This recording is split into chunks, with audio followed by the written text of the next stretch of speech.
할렐루야. 아멘. 148편 1절부터 보시면 1절 할렐루야 여호와 하늘에서 여호와를 찬양하라 이렇게 나와 있죠.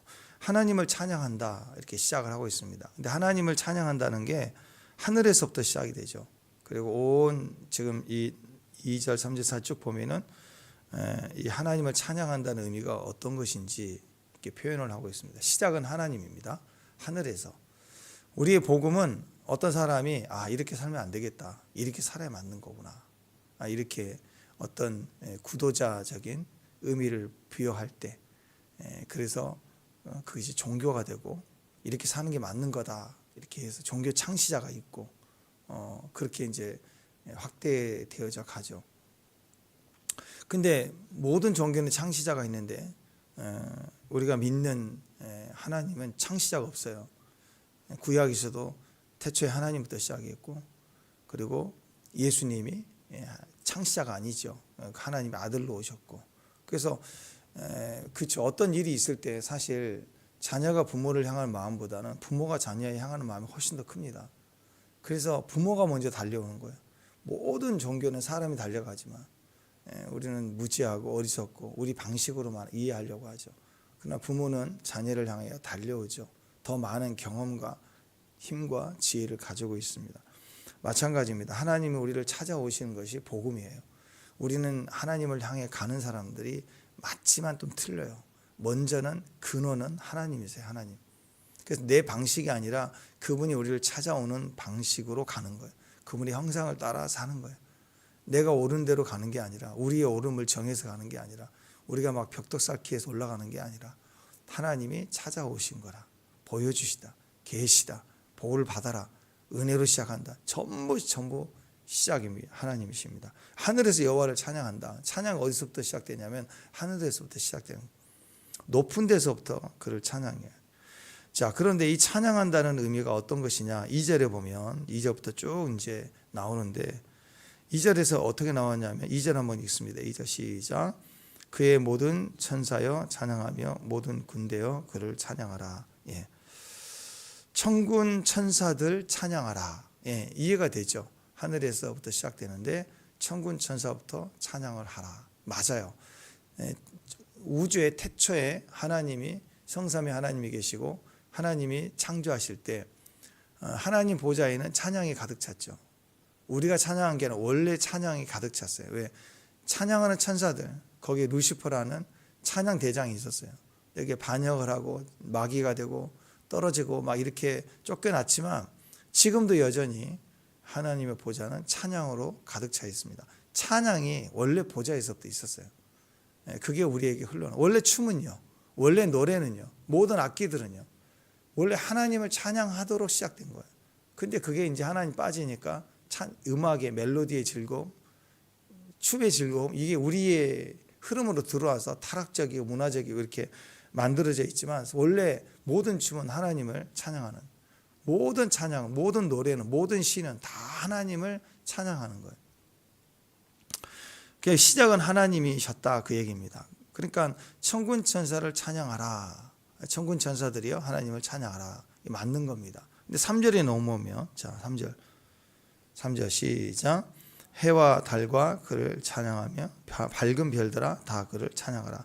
천지 우주 만물 피조물 세계도 하나님을 찬양하라. 근데 한번 생각해 보십시다. 인간적으로, 우리 이성적으로 생각하면 하늘이 찬양하고 천사들이 찬양하는 건 이해가 돼요. 천사들이니까.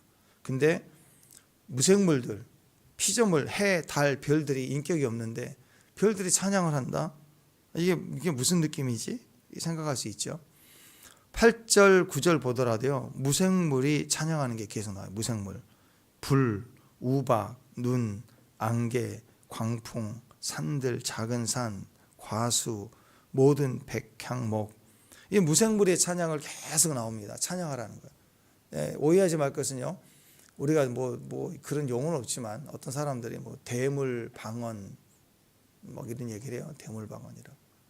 그래서 막 방언 랄랄라 샨나라 막 하다가 딱 이렇게 나무를 보고 나무를 붙잡고 막 방언을 해요. 근데 어느 순간 이 나무가 하나님께 찬양한 걸 자기가 방언하는 거래. 그리고 막 또 통역을 한대요. 그 나무가 막 하나님께 하는 통역을 내가 했다는 거. 그건 되게 막 신비해요, 사람들이. 어떻게 생각하십니까? 이렇게 가면 안 돼요. 왜냐하면 혼자의 느낌, 방언 통역하듯이 혼자의 생각과 혼자의 개념으로 뭐 나무가 새들이 뭐 자연이 신비적인 방언을 하고 통언을 내가 통역을 하고 막 이렇게 했다고 하는데,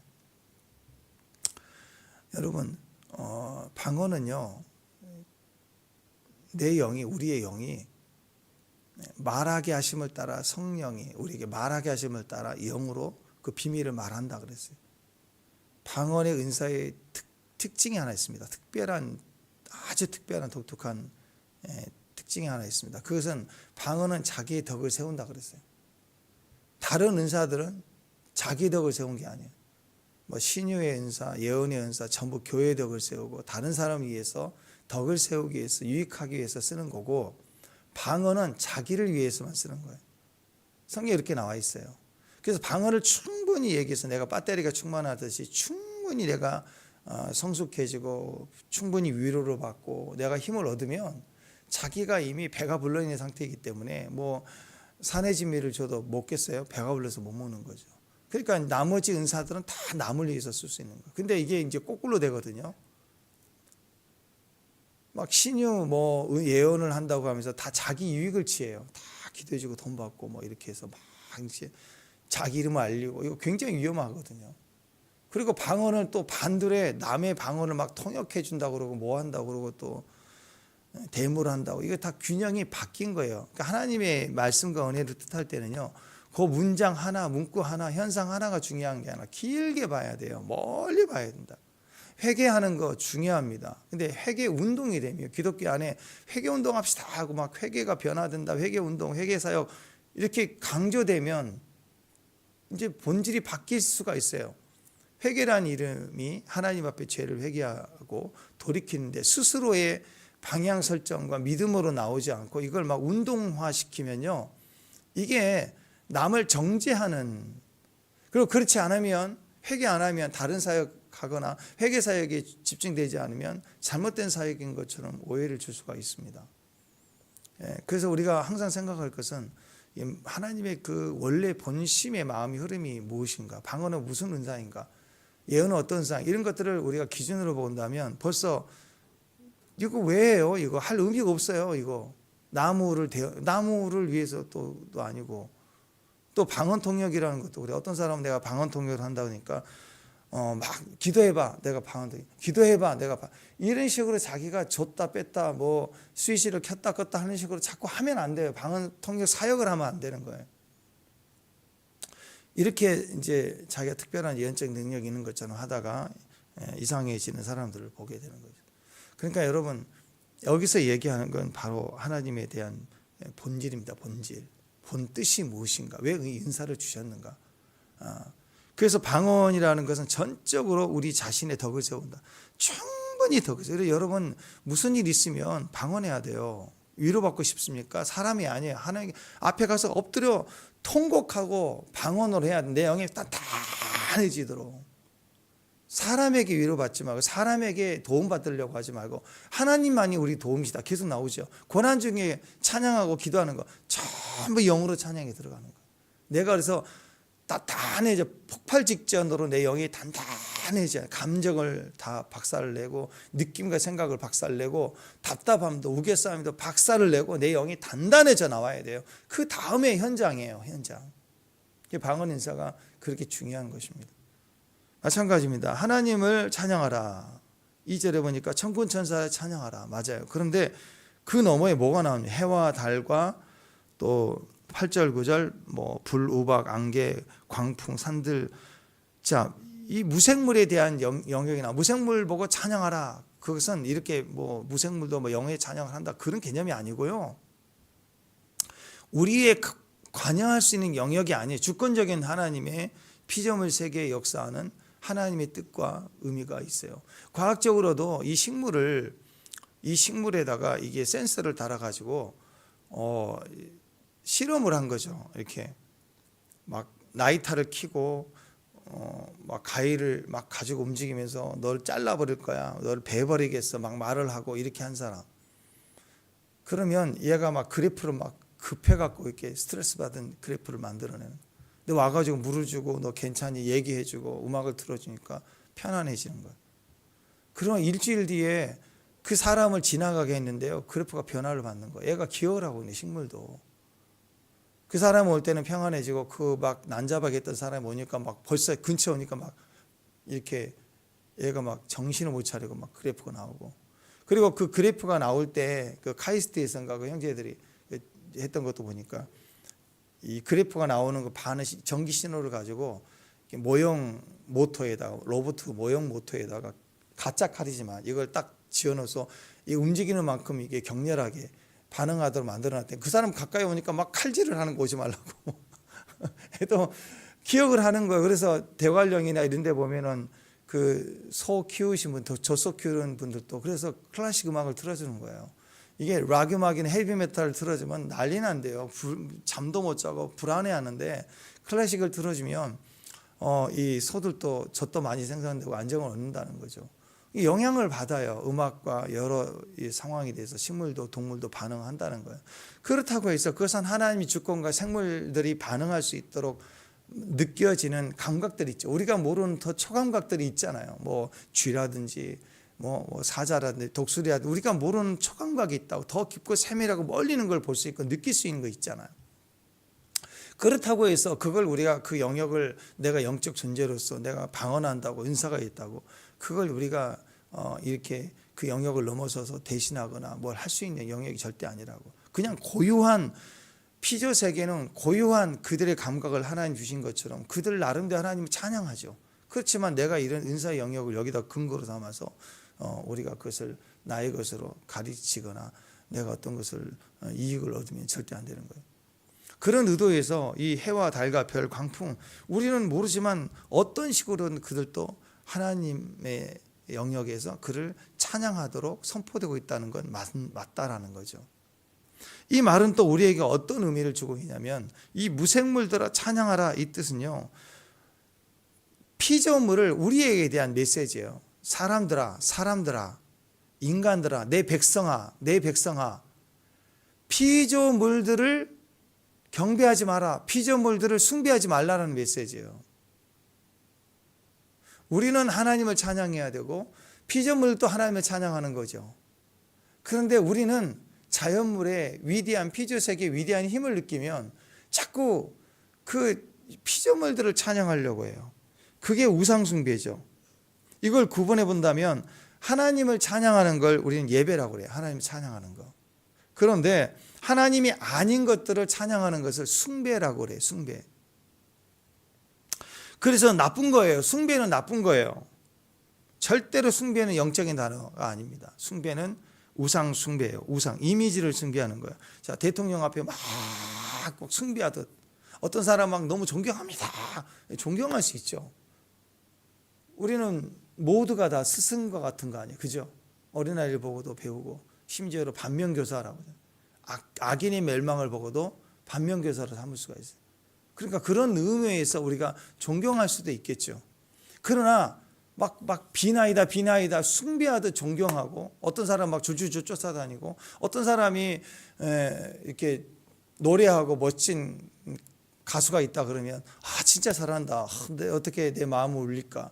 이렇게 감정적으로 반응할 수는 있겠죠. 그런데 막 울며 그 연예인들을 보면서 우는 사람 있잖아요. 막 눈물을 흘리면서 막 쫓아다니고 막 집에다가 막 이렇게 큰 포스터를 두고 거기에 막 편지를 쓰지 못하면 막 이상해지고 막 그 정도로 빠져 있다라고 하는 것은 숭배예요, 숭배. 다 그게 정말 사랑일까요? 아닙니다. 진짜 사랑이 아닙니다. 다 이미지예요, 이미지. 그걸 만나면, 그걸 소유하면, 그 사람을 만나면, 그 사람 앞에 가면 나는 굉장히 행복할 거라는 이미지라고, 이미지. 실상은 다 사람이에요. 그 연예인들도 그 시대에는 막 최고의 우상이었다고 하지만 나중에 몇 년, 뭐 10년 이상 지나서 중년이 돼갖고 옛날 얘기를 하면 그 사람은 그 시기에 엄청 고난의 시간을 막 말 못하는 그 고난의 시간을 막 살았다고. 그 얘기 나오잖아. 그런 것들 보면. 다 인간일 뿐이에요. 허상. 그들도 보여지는 모습이 진짜 모습이 아닌 대중이 원하는 모습을 보여주는 거고, 대중도 보여지는 모습을 보고 그 사람을 평가하는 거고, 여기는 엄청난 거품과 엄청난 갭이 있는 거예요. 그게 다가 아니라고. 그래서 지나치게 숭배하는 거, 자연을 숭배하는 거, 사람을 숭배하는 거, 이걸 지금 계속 얘기를 하고 있습니다. 자연, 숭배, 태양. 그러면 출애굽 때 10가지 재앙이 있었잖아요. 다 피조세계에 대한 하나님의 심판이었습니다. 애굽 문화 속에 엄청난 다신들이 있어요. 많은 신들. 애굽 문화 속에 다 신이에요. 신. 다산, 뭐 대생산, 풍요의 신, 뭐 우리 저기 10가지 했잖아요. 피게이파피, 도금역창. 제일 먼저 강, 나일강. 강에서 근원이, 나일강에서 그 더운 그 광야길에 나일강의 풍성한 강줄기를 따라서 애굽은 농사를 했기 때문에 엄청난 자랑이 풍요로운 신이요. 강이 신이에요. 강. 근데 그걸 피를 뿌려가지고 피를 변하게 해가지고 이거 다 쓰지 못하는 물이 되게 할 수 있는 힘이 하나님이죠. 그 신을 숭배하는 그 대상인 피조세계를 친 거예요. 개구리도 애국 사람들을 섬기는 신들 중에 헤케드라고 했어요. 여신입니다. 그리고 개구리 머리를 신으로 형상을 해가지고 막 몸에다 붙여갖고 이렇게 숭배를 했었어요. 또 나일강의 신인 크롬의 아내라고 그래요. 크롬의 아내. 나일강 신이에요. 그래서 남편도 치고 아내도 치고 물도 치고 피로 변하게 개구리도 치고 이런 식으로 계속 재앙들을 주면서 개구리가 너희들의 신이고 이익을 준 줄 아냐? 개구리가 엄청 많이 떨어지니까 막 징그러워가지고 막 괴롭히잖아요. 피게이파피, 도금역창. 이 10가지가 다 그거예요. 그러니까 출애굽에 나와 있는 10가지의 이 재앙이 바로 애굽에 가득 차 있는 그들이 소망하는 이미지, 우상, 숭배하는 것들을 하나님이 치기 시작하고 제일 마지막에 생과사에 신이라고 했던 신을 쳐버리면서 장자를 치죠. 모든 신들의 신은 하나님이다. 이건 다 거짓이다. 이 얘기를 하면서 모든 신들을 다 쳐버린 거예요. 인터넷 같은 데 찾아보면 정리가 된 것들이 있습니다. 애굽의 10가지 신을 그림으로 해가지고 무슨 신 이름, 이들이 숭배했던 신들. 근데 이 순서를 보면 하나님이 이 신들을 다 쳐버리는 거예요. 그래서 모든 신들의 전쟁이다. 그래서 어떤 분들은 영적 전쟁 차원에서 우리가 계속해 나갈 때 날마다의 기도와 날마다 어떤 전쟁은 시간이 걸리죠. 뭐 예를 들어 10일이 걸렸다. 그러면 하루하루 하나님이 우리 기도를 통해서 어떤 그룹이나 대상이나 상황이 영적 배우들을 하나씩 축사해 나가시는 과정이다. 이렇게 얘기를 한 번도 있어요. 뭐 그럴 수 있다고 생각합니다. 어쨌든 주님의 이름으로, 예수의 이름으로 우리가 주장해 나갈 때 우리는 대전쟁에서 이길 수 있어요. 이기게 돼 있습니다. 포기하지 말고 계속 주장해 가는 거예요. 어떤 겹겹이 쌓여 있어도 이길 수 있다라는 거예요. 우리가 이제 믿음의 싸움을 해 나가는 이제 의미가 있습니다. 어쨌든 이 애굽의 다양한 피조 세계들을 숭배했는데, 인간은 숭배했지만 하나님은 거짓이기 때문에 바로 모세를 통해서 하나님은 이 애굽의 신들을 심판하셨다, 깨졌다. 그래서 이 신들이 다 깨지니까 바로가 그때 돌아오게 되죠. 하나님을 허락할 수밖에 없다. 그래서 출애굽을 시작이 됐다라는 것입니다. 예수님 당시에도 로마가 신이 얼마나 많아요. 로마 신화에 보세요. 엄청 신이 많죠. 거기 참 복잡해요. 막 질투하고 막 그래요. 신들이 싸우고 죽이고 아들을 막 만들어내고. 신화를 보면은 그래요.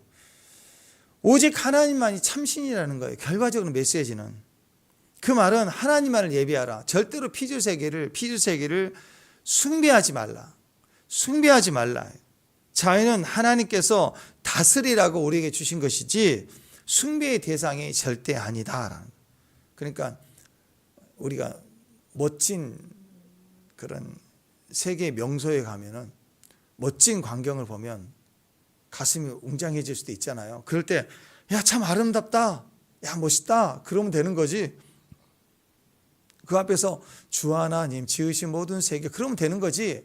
그걸 막 절하면서 비나이다 하면서 막 태양을 보면 두 손 들고, 이 송구인 여신 예배 때도 그렇지만 어느 교회는 송구인 여신 예배를 드리고 차를 타고 동해를 가요. 동해하러 가가지고 3시간 4시간 가갖고 태양 보고 왔대. 나 참 기가 막히는 거야.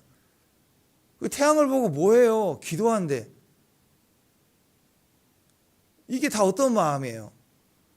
이게 숭배의 마음이라고. 태양을 보고 왜 거기서 그래? 그냥 어떤 의미를 부여해서 동해까지 갈 수는 있어요. 가서 뭐 막국수 하나 먹고 또 한번 다져보다 시간 여유 있으면 그리고 여행사 한번 이렇게 건의를 보고 왔다 그러면 그렇지 괜찮아요 그런 건. 근데 왜 태양을 태맞이를 가냐고. 해맞이 가서 꼭 그리 의미를 부여해야 되냐고. 그게 태양신이라고 분명히 얘기를 하는데도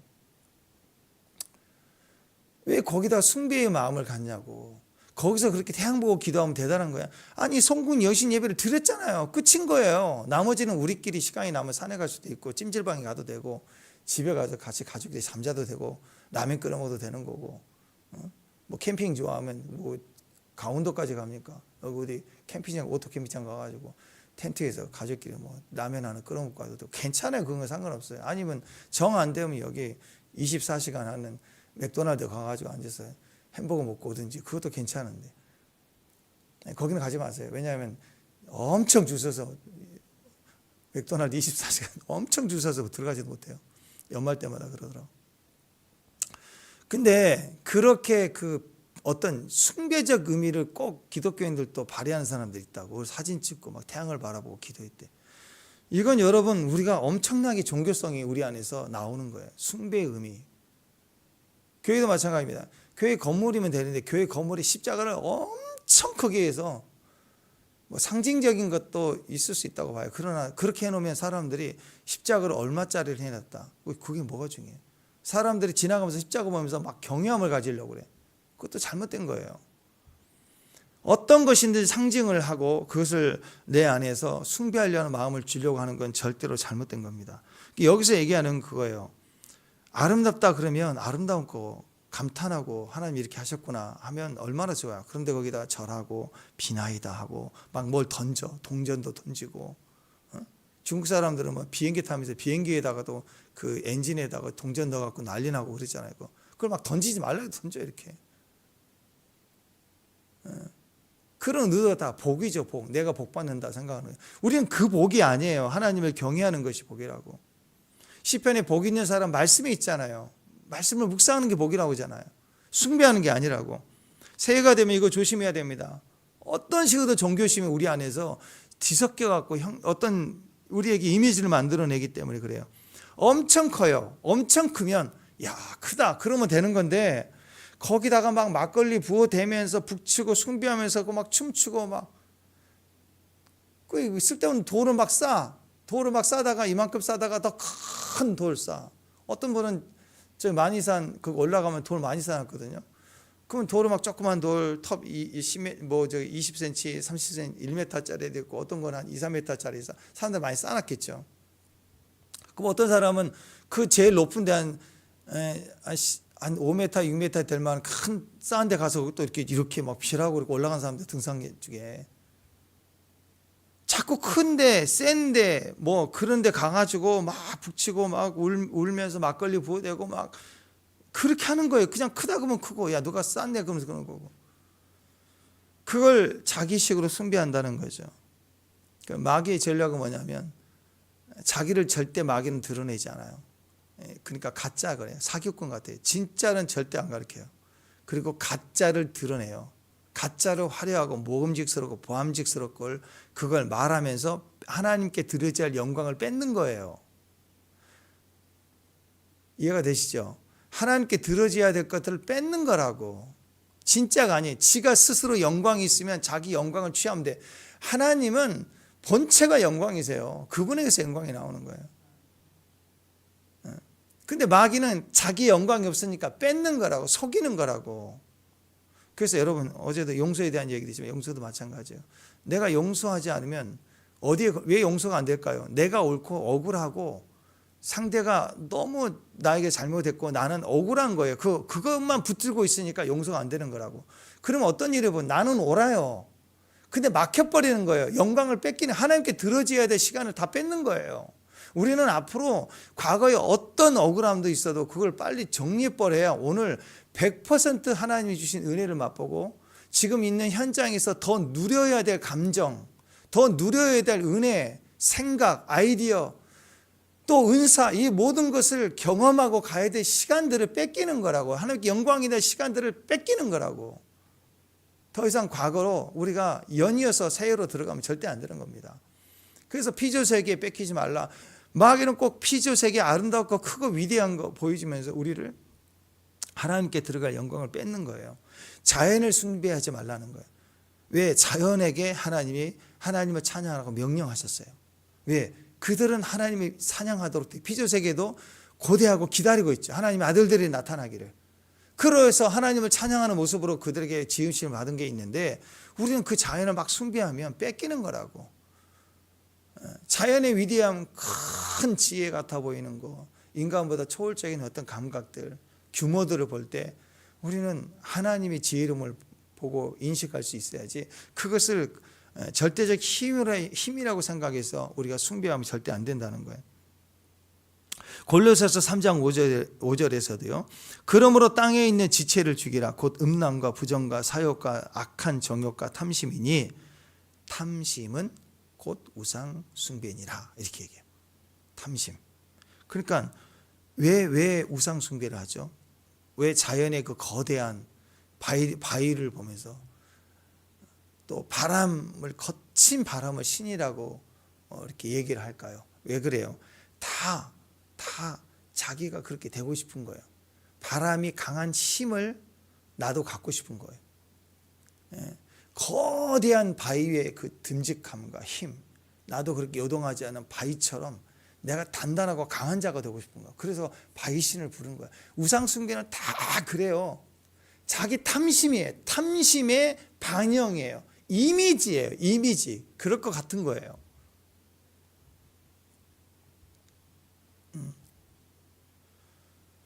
자, 그러니까 하나님 앞에서 우리가 가져야 될 생각이 뭐냐? 오늘 시편을 보면서 알아야 될 게 뭐냐면 어떤 자연의 아름답고 큰 규모를 볼 때 그걸 지으신 하나님을 찬양해야지 그것을 숭배하는데 욕심의 마음을 이어서 나에게 쏟으면 안 돼요. 내 마음을 거기다 쏟아내면 안 되는 거예요. 그건 숭배가 되는 겁니다. 또 한 가지 오늘 보면은 사람이죠. 이제 사람을 숭배하지 말라는 거예요. 자, 보십시다. 11절 12절 14절까지. 자, 11절 12절 13절 14절 보면 자, 11절 보면 뭐가 나와요? 모든 세상의 왕들, 백성들, 고관들, 땅의 모든 재판관들. 자, 대부분 높은 사람들 중에 규모가 있고 힘 있는 사람들. 우리가 거기에 줄 서야 되겠죠. 왜? 탐심이 있어요. 탐심이 있으니까 줄 서는 거예요. 내가 이익을 좀 봐야 되는 거예요. 옛날이나 지금이나 예수를 믿는 사람이나 믿지 않는 사람이나 여전히 우리는 그런 게 있어요. 그래서 왜 정승이 죽으면 사람이 없지만 정승이 살아있을 때 정승이 개가 죽으면 줄 선다 그러잖아요. 똑같아요. 지금 대통령 앞에서 줄 서지만 좀 지나면 안 서요. 왜 그래요? 다 숭배적인 이런 존경은 다 뭐가 있냐면 이익이 있어서 탐심 때문에 가는, 그 사람 존경한 게 아니라고. 고관들, 왕들 다 마찬가지입니다. 그 다음에 뭐가 나오냐면 12절에 보니까 12절 시작. 총각, 처녀, 노인, 아이들. 그죠? 이게 뭐예요? 우리식으로 남녀노소. 그러니까 11절과 12절에 속하지 않는 사람이 있을까요? 없어요. 그러니까 무슨 얘기냐면 남녀노소, 평범한 사람들뿐만 아니라 어떤 특별한 힘을 가진 사람들과 남녀노소 모든 사람들을 다 포함해서 인간은 아무리 인기가 많고 멋지게 생겼고 좋아 보이고 그래도 절대로 숭배의 대상이 아니다. 다 찬양해야 된다. 그 사람들도 찬양해. 그 자리에 올라가도 왕이 돼도 하나님 찬양해야 되는 거고, 남자도 찬양하고 여자도 찬양하고 어린아이도 찬양하는 게 마땅하다 이거예요. 우리가 절대 숭배하지 말라. 어느 집은 뭐 8대 독자 그러면 애가 우상이에요. 아주 난리에 난리. 애를 귀여워해주고 사랑해주는 거 맞지만 숭배하면 안 돼요. 아이를 그렇게 숭배하듯 키우면 아이들이 자기밖에 몰라요. 아무도 눈치 안 보고, 눈치 봐야 되거든요. 사회적인 존재로 자라가야 되는데 사회성이 없어. 자기밖에 몰라. 큰일 나게 키우는 거 아니에요 지금. 또는 남편이 우상해. 어떻게 하지를 못해. 남편만 건드면 그 사람 신앙 끝나버려요. 어떤 사람은 아내예요. 아내만 건드면 신앙 끝나버려요. 사명도 사역도 끝나버린다. 어떻게 될까 봐. 어떻게 돼도 해야죠. 하나님에 대해서는. 물론 뭐 스님들처럼 가족 다 버리고 뭐 그렇게 가라는 것은 아니에요. 가족을 챙기지 않는 것은 불신자보다 못한다 그랬잖아요. 기본적인 거 보호, 교제, 그 다음에 공급, 이 세 가지거든요. 기본적인 건 하되 나머지 하나님에 대해서 건들면 그것은 우선순위가 바뀐 거죠. 절대적으로 예배, 하나님 앞에 말씀을 가지고 찬양하고 예배하는 건 기본이 기본. 그거 무너지면 다 무너집니다. 근데 문제는 이거죠.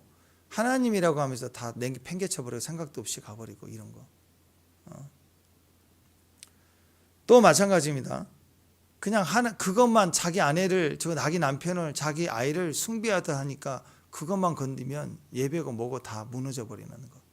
그건 절대 아니라는 거죠. 그럴 때 우리는 이 우상 숭배가 되는 거예요. 그래서 여기서 얘기하는 거예요. 어떤 사람이든 남녀노소든 자식이든 누구든 세상의 왕이든 숭배하지 말라. 왜? 그들도 역시 하나님을 찬양하라. 남녀노소는 찬양하라. 그렇게 얘기를 합니다. 그래서 12절까지 남녀노소, 13절 시작. 여호와의 이름을 찬양할지어다. 그의 이름이 홀로 높으시며 그의 영광이 땅과 하늘 위에 뛰어나심이로다. 그러니까 사람을 너무 존경하면 안 돼요. 서로가 망해요. 서로가. 누가 날 존경해 준다 그러면 거기에 춤추다가 떨어집니다. 우리는 알아야 돼요. 누군가 나의 어떤 모습을 좋아해 주면 고마운 일이에요. 근데 두 번, 세 번 좋아해 주면요, 조심해야 돼요. 나 아닌데. 아닌가 맞죠? 아닌 거 맞죠? 내가 노래를 잘했어요. 너무 잘했어요. 고마워. 나 많이 떨렸어. 근데 하나님께 감사해요. 너무 잘했어요. 좋은 거예요. 근데 계속 그러면 나 노래 잘한 줄 안다니까. 진짜 웃기지도 않네. 노래 잘한 줄 안다고. 그거 큰일 나요. 큰일 난다. 세상은 고수가 많아요. 고수가 많다고. 그거 진짜 믿으면 안 돼요. 잘하든 못하든 영광이죠. 혹시 세계적인 소프라노가 됐다 할지라도 사람들이 기립박수를 쳐도 진짜 하나님의 영광이고 하나님의 은혜인 거예요. 나는 그런 분들 봤어요. 정말 박수 받고 찬양할 때 다 사람들 그를 주목해서 대단하다 그럴 때 그는 겸손히 하나님 앞에 감동을 가지고 감격을 하더라고. 하나님께. 그게 느껴져요. 보면은. 그게 진짜입니다. 진짜. 그러니까 사람을 너무 존경하면 안 돼요. 그리고 너무 존경한 듯 느껴지면 알아요, 몰라요? 여러분이 누군가 나를 너무 존경한 듯한 느낌이 오면 알아요, 몰라요? 알까요, 모를까요? 알까요, 모를까요? 알아요. 그러면 어떤 일이 벌어지는지 아세요? 그 다음에 그런 느낌이 안 들면 서운해져요. 그건 내가 그만큼 물들었다는 뜻이에요. 그게 안 오면 서운해진다. 그게 계속 서운해지면 강박증세가 와서 공황장애가 와. 연예인들이 제일 많이 걸리는 거예요. 그러면 뭘 생각해? 옛날에 화려했던 1집, 2집 나올 때 떴을 때 생각이 만상이 빠져갖고 현재를 적응 못해.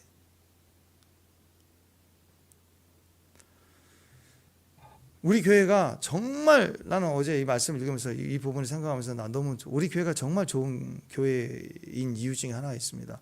별로 목사를 존경하지 않아요. 난 너무 행복해. 나는 목사로서 제가 개인적으로 참 너무너무 부끄럽거든요. 어쩔 때는 성도말도 못하다 생각할 때가 참 많이 있습니다. 존경이란 단어 자체가 저에게도 절대로 말이 안 되는 거지만 그렇다고 해서 또 존경할 게 뭐 있냐, 뭐 없지요. 없지만 그렇다고 해서 또 무시할 수는 없잖아요. 그죠?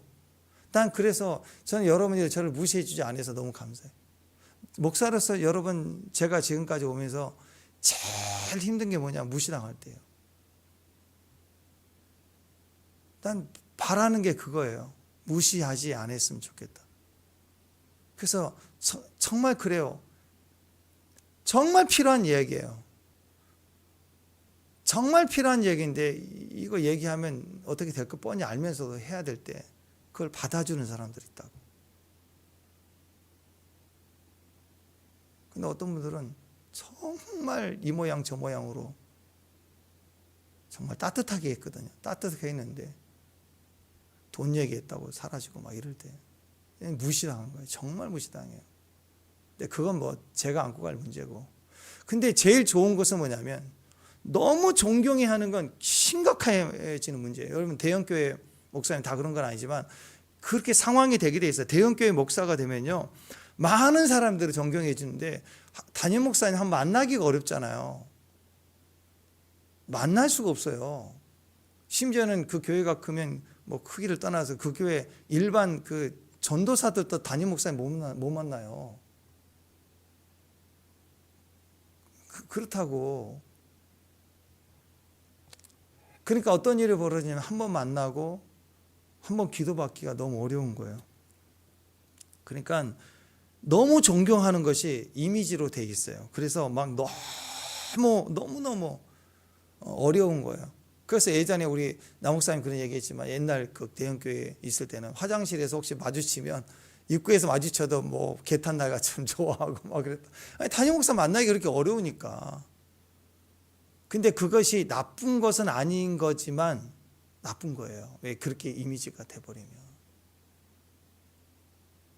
그러면 서로가 힘들어집니다. 목사로서 최고의 대우는요, 존경이 아니라 무시하지 않는 거예요. 똑같은 사람이거든요. 천국 가면 다 같은 성도예요. 똑같은 성도. 목사 계급 있는 게 아니에요. 선교사 계급 그냥 여기서의 역할이에요. 뭐 혈통입니까? 지금이라도 신학교 가면 다 목사 돼요. 근데 특별 계층이나 어떤 모습이 절대 아니라고. 또 어떤 사역자가 굉장히 유명해요. 유튜브를 타고 막 알려져 사역이 대단한 것처럼 보여요. 근데 사람들을 그 옆에 쫓아다니면서 막 숭배하듯이 막 좋아하고 그러면 그건 굉장히 위험한 일이 됩니다. 그 사람 죽이는 거예요. 그 사역자 이제 막 잘하는 사역자를 죽이는 거고 우리도 바보 되는 거고.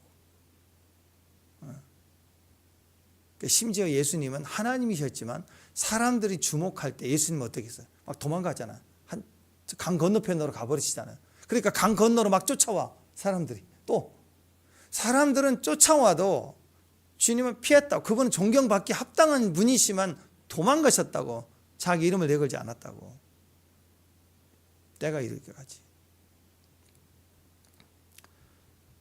사람은 사역의 대상이지 절대로 숭배의 대상, 존경의 대상, 흠모의 대상이 아닙니다. 그래서 여러분 신천지나 이런 이단들이 무너질 수밖에 없는 거예요. 사람 자기가 알아. 사람이에요. 사람이 어떻게 하나님을 대신해요? 그 측근도 다 알아요. 알면서도 그 거대한 재산과 그 팀을 그 그룹을 운영해야 되니까 서로 그렇게 가는 거라고. 하나님이 아니라고요. 그러니까 우리는 그래요. 우리가 진짜라면 어떤 분위기가 느껴질 때 그러면 빨리 자기 옷을 찢어버려야 돼요. 옷을 찢어버리고 나는 그런 놈 아니다라고 얘기를 해요. 그게 진짜로. 그 영생교인가?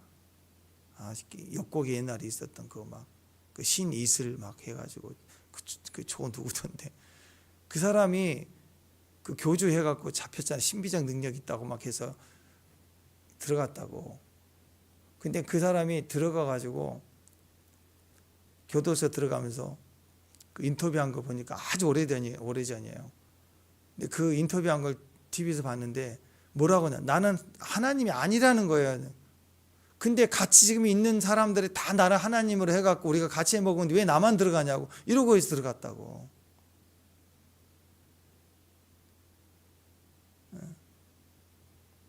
그래서 여러분 이런 신천지의 이단들이 그 교주가 이상한 짓하고 나쁜 짓을 해도요. 그 밑에 측근들이 다 알면서도 끝까지 그걸 방어해요. 왜 그럴까요? 여기 무너지면 자기 이익도 다 무너지니까. 거짓 잘못된 거 알면서도 지키는 거라고.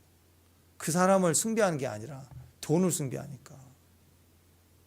진짜는 그래요, 안 그래요? 진짜는 죄 앞에 누구도 온전할 수 없다. 그때 때마다 우리는 쓰임 받을 뿐이에요.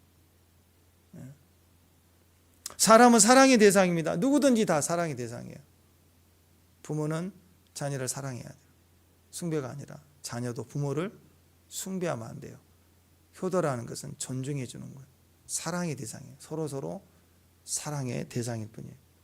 베니 목사님 한참 사역할 때 막 지나가면 사람들이 막 쓰러지고, 그때 베니 목사님이 했던 게 뭐였냐면, 찬양하다가 겉옷을 벗어가지고 겉옷을 갖다가 이렇게 확 휘젓으면요, 그 겉옷을 한번 휘저으면 그 줄이 그냥 쫙 다 쓰러져 버리고, 막 사람들의 성령이 취하니까. 그 다음에 사람 올 때 옷을 벗어가지고 가끔씩 던져요.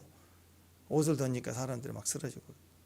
근데 어느 날 그분이 피츠버그인가 거기 집회할 때 찬양하고 막 똑같이 막 할렐루야 하고 딱 하는데 주님이 그분을 회개시켰어요. 그래서 엎드려서 예배하다가 엄청 울고 회개하고 공개적으로 사과했어요. 그 다음부터는 그 겉옷 던지기를 안 하신 거예요. 왜 그러냐면, 하나님이 왜 너는 너를 드러내냐? 무슨 말이냐면, 그때 베니 목사님이 깨달아지고 알아진 게 뭐냐면, 옷을 그냥 안수한 게 아니라 옷을 던지기 시작하고 막 사람이 쓰러지고 막 병이 났고 그러니까, 베니 목사님의 겉옷도 옷자락도 기름 부음이 있으니까 베니 목사님 집을 찾아와서 그 근처에 막 벽을 잡고 뭐 이렇게 집이 삼호막에 이렇게 돼 있으니까 대문 잡고 차다 그러면 차 옆에 가서 앉고 거기서 막 기름 부음 있다고 막 이렇게 되니까 이게 이상한 숭배 현상이 생기는 거예요. 이거에 대해서 경고를 받고 본인이 공개적으로 엄청 회개하고 형상과 이미지를 따라 사역하지 않겠다고 그렇게 한 적이 있어요. 이분이 산 이유가 거기서 계속 그렇게 떠들었다간 죽어요. 이분도 사역 끝나는 거고. 그러면 어떻게 해요? 이제 그런 거 사역자들이 꼭 그런 분들이 있어요. 시간 지나면 이게 겉옷 행커칩 사역이라고 해가지고 이게 그 다음으로 넘어가면 꼭 이단들이 하는 거예요. 물 팔아요. 기도물이라고 해서. 그리고 그 행커칩 사역이라고 1000조각 요만한 거에다가 기도 행커칩이라고 해서 또 팔아요. 우편으로 보내줘요. 외국 보면 이런 과정을 가는 사역들이 되게 많아요. 생수병 해갖고 기도 물리고 바르면 낫고 기도하라고. 그러니까 이재록인가 거기도 뭐 자기 무안인가 잤나? 거기가 태어난 곳이라 해서 그 물, 고향에 있는 물을 파다가 그 전국에 막 팔고 그런 이상한 행동들을 한다고. 그 물이 살리는 게 아니죠. 할렐루야. 하나님이 우리를 살리십니다. 그런 행동, 물건, 이미지, 필요 세계는 역시 하나님을 찬양하지 우리가 그걸 의지하는 존재들이 아니라.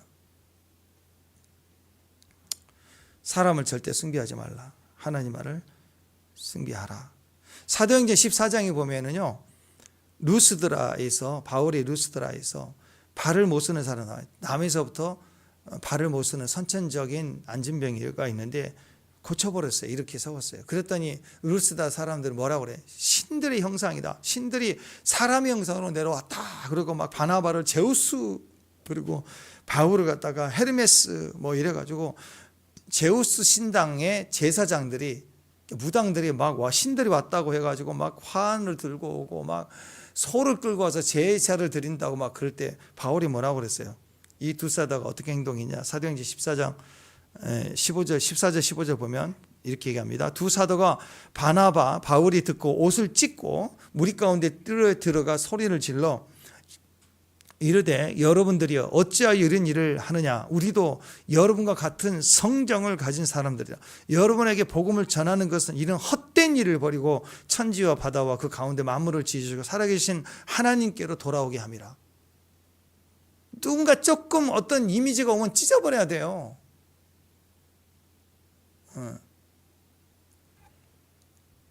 옷을 찢으면서 아니다, 나와 당신은 똑같아, 예수 믿고 구원받아야 된다, 하나님 믿어야 된다, 이게 진짜였다라는 것이.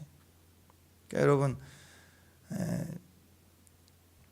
절대로 자연 숭배 그리고 사람 숭배, 이거 두 가지만 딱 가졌으면 좋겠어요. 너무 유명하고 너무 훌륭하고 좋아 보이는 것들이 아니라는 거예요. 우리 교회가 앞으로 강력한 그런 교회가 되려면 또 그런 교회가 됐으면 좋겠어요. 아멘. 자, 그러면 어떤 모습이 되느냐? 저는 그런 교회가 진짜 교회라고 생각해요. 목사님은 그냥 평범해. 그냥 말씀 기준만 적어 나가는 거예요. 근데 체다카가 가득 찬 거예요. 그 기준을 따라서, 그 영역을 따라서 성도들의 영향력이, 성도들의 신앙이 더 좋고 믿음이 더 좋고 성도들의 스토리가 많고 스토리텔링이 많고 헌신이 많고 기름 부음이 막 흘러서, 그래서 제가 개인적으로 베니 목사님 좋아하는 이유는 거기 있어요. 개인의 은사를 막 가지고 이렇게 안수하는 것보다 찬양과 예배를 통해서 성령께서 거기를, 그 장소를 터치해서 예배 중에 치유가 되고 나중에 그 치유하는 간증하고는 나온 사람들 안수해주고 그런 것이지 치유 사역을 따로 한 게 아니거든요. 교회 안에 예배 드리고 났을 때 전후가 변화가 돼요. 악기가 떠나가고 우리 안에 치유가 일어나고 믿음이 서고 가정이 세워지고 회개가 일어나고 그걸 간증하면서 같이 찬양하고, 나는 그게 옳다고 생각해요. 그래서 강력한 우리 아이들, 우리 교회 어린 아이들이 막 젖먹이에 그 입으로 나오는 그 옹알거리는 옹알옹알거리는 찬양, 옹알옹알거리면서 막 돌아다니는 것만 해도 막 천사가 돌아다니는 것보다 강력한 역사들이 일어나고 권능을 막 세워지고 사탄이 막 떨어져 나가고 아이들도 찬양하고 기타를 치고 예배하고 그 자체가 굉장한 영광으로 나타나는 거, 그게 진짜 강력한 교회 모습 아니에요. 그래서 우리가 그런 모습으로 서로를 존중해주고, 우리 교회 뭐 굉장한 그 하나님의 축복의 은사를 가지고 기름 부음을 가진 사람들이 많아졌으면 좋겠어요. 아멘. 그럴 때 여러분이 그걸, 누군가 여러분에게 강력한 신의 은사가 나타난다고 해도 절대로 하나님께 영광을 돌리고, 조금 그런 느낌이 있으면 옷을 찢어버리고 그럴 거 아니에요. 그잖아요. 안 그래요? 아니 누군가가 막 저를 막 숭배하듯 가까이 와서 막 목사님 막 기도해 주셨는데 옷을 다 찢어버려요. 막 그럼 미쳤다고 나갈까 놀려갖고 무슨 목사님 옷을 벗냐고 막 찢어내고 그래. 막 머리 풀고 그래. 놀랄 거 아니에요. 그래야 돼요. 가까이 오지 말라고. 너는 나를 망하게 하는 자로다. 그래야 된다고. 그건 뭐예요? 여러분과 저의 모든 기준의 삶 속에 하나님만이 높아지셔야 되고, 어떤 은사와 능력이 와도 뭘 보여주고 뭘 느껴줘도 중보하고 기도하고 전체의 삶을 살아내도록 도와줘야지, 지적하고 무슨 선지자 노릇하고 막 그렇게 가면 안 돼요. 오늘 이 기준을 세워야 됩니다. 우리 시편 마지막 이제 150편까지 가는데 연말 딱 끝나는 거예요. 그런데 고난 중에 찬송 세우는 기준을 세워 나가는 거고, 이제 피조 세계도 아니에요. 아무리 아름다워 보여도 피조물, 인간 그 어떤 것도 숭배의 대상이 될 수 없다. 예배하라, 찬양하라. 찬양하는 목적으로 다 서야 된다. 고난 중에도 찬양, 형통 중에도 찬양. 온전히 하나님만 찬양하는 저와 여러분이 되시기를, 찬양하는 자가 되기를 주님의 이름으로 축원합니다. 기도하겠습니다. 주의 대적으로 말미암아 어린아이와 젖먹이의 입으로 권능을 세우시는 하나님, 어린아이까지 찬양할 때 피조 세계도 찬양하고 온 천지 우주의 찬양이 오직 하나님께만 드려지는 이 강력한 영성으로 우리 가정이 세워지고 교회가 세워지고 이 마지막 때의 진리가 세워지고 복음이 증거될 수 있는 귀한 축복의 능력이 되게 하옵소서. 찬양을 회복하게 하시고 찬양으로 서게 하여 주옵소서. 예수님의 이름으로 기도합니다.